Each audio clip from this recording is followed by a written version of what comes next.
С 7 по 9 декабря в Санкт-Петербурге проходит 5-й международный форум «Арктика. Настоящее и будущее». Ежегодное мероприятие проходит под руководством президента межрегиональной общественной организации Артура Челенгарова. Задачей форума является решение актуальных вопросов развития арктической зоны Российской Федерации. Якутская делегация во главе с первым заместителем председателя правительства Петром Алексеевым уже начала успешное выступление на форуме. Те предложения и те проблемы, вокруг которых были дискуссии на таких площадках, в той или иной мере учитывались при разработке и утверждении федеральных целевых программ. Обсуждение вопросов происходит конструктивно, и голос регионов должен быть услышан.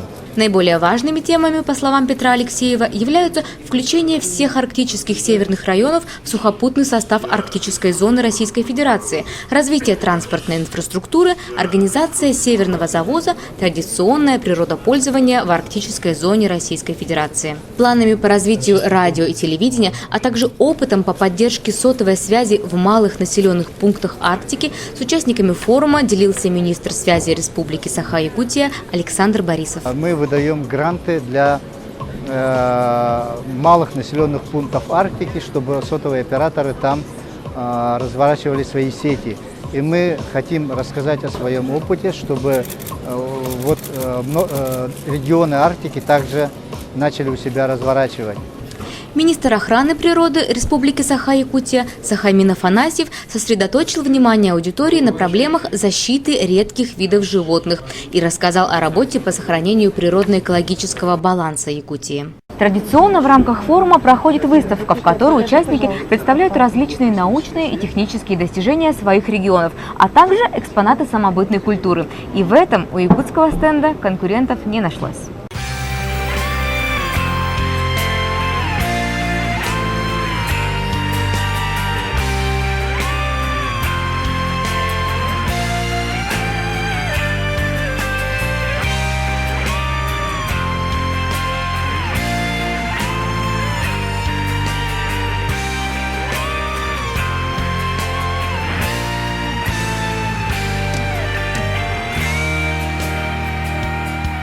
Красоте якутского стенда остальные регионы противопоставили нанотехнологические разработки.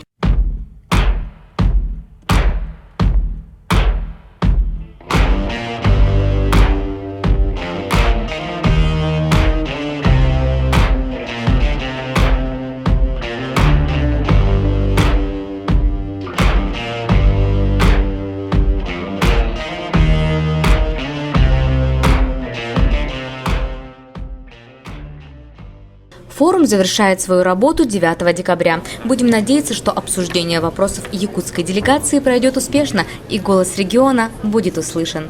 Лидия Алексеева, Роман Винокуров. Специально для Саха Медиа.